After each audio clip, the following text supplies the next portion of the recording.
ഇങ്ങനെയുള്ള ആരോപണത്തിൽ എന്താണ് രഞ്ജിത്ത് സ്ഥാനം രാജിവെക്കുന്നത്? അല്ല, അത് അന്വേഷിക്കട്ടെ. ഇപ്പം ഞാനിപ്പോൾ എന്തെങ്കിലും തരത്തിൽ രാജിവെക്കണമെന്ന് പറഞ്ഞിട്ട് അയാൾ വളരെ നിരപരാധിയാന്ന് പറഞ്ഞാൽ പിന്നെ അദ്ദേഹത്തിൻ്റെ മുഖത്ത് ഞാനിങ്ങനെ നോക്കും. അതല്ല, രാജിവെക്കണ്ട എന്ന് പറഞ്ഞു കഴിഞ്ഞാൽ അദ്ദേഹം ഏതെങ്കിലും തരത്തിൽ തെറ്റ് ചെയ്തിട്ടുണ്ടെങ്കിൽ പിന്നെ നമുക്ക് അതൊക്കെ ഡെലിക്കേറ്റായിട്ടുള്ള കാര്യങ്ങളാണ്. നമ്മുടെ ഒരു സഹപ്രവർത്തകനാണ്, ഏറ്റവും അടുത്ത സുഹൃത്താണ് അദ്ദേഹം. ഞാൻ തെറ്റ് ചെയ്തില്ല എന്ന് പറയുന്നു.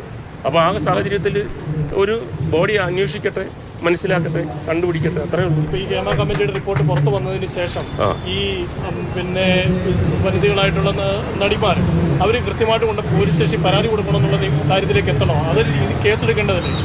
അല്ല, കേസെടുത്തു കഴിഞ്ഞാൽ എൻ്റെ ചിലപ്പോൾ എനിക്ക് അറിവില്ലായ്മ കൊണ്ട് പറയുകയാണ്. കേസെടുത്തു കഴിഞ്ഞാൽ അവർ പറഞ്ഞു ഞങ്ങൾക്ക് പരാതിയില്ല എന്ന് പറഞ്ഞു കഴിഞ്ഞാൽ എടുത്തവരെന്തോന്നും.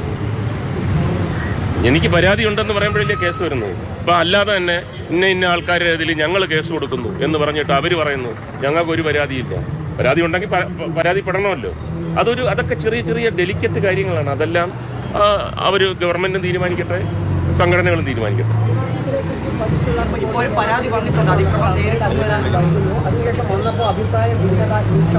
അല്ല, അതെല്ലാം അമ്മയുടെ ഭാരവാഹികളുണ്ട്, അവർ പറഞ്ഞോളൂ. ഞാനിപ്പം ഭാരവാഹിയല്ല. ഇപ്പോൾ ഓൾറെഡി ഒരു പരാതി വന്നിട്ടുണ്ട്, നേരിട്ടൊരു പരാതി പറഞ്ഞിട്ടുണ്ട്. അവർക്ക് ആ സിനിമയിൽ അഭിനയിക്കാൻ പോലും സാധിച്ചില്ല, വഴങ്ങാത്തുള്ളതാണ് പറയുന്നത്. അതൊക്കെ എനിക്കറിഞ്ഞൂടാ, അതിനെപ്പറ്റിയൊന്നും എനിക്കറിഞ്ഞൂടാ.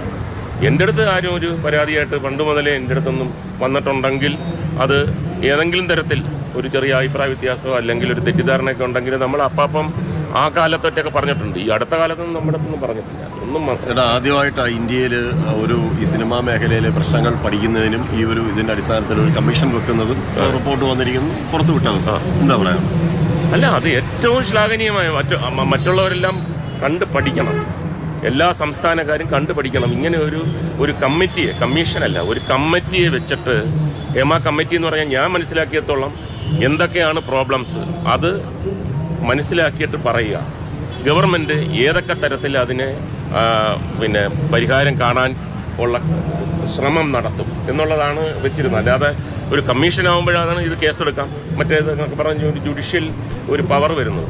അപ്പോൾ അതനുസരിച്ച് ഗവൺമെൻറ് പെരുമാറും, റിയാക്ട് ചെയ്യുമെന്ന് തന്നെയാണ് ഞാൻ വിചാരിക്കുന്നത്.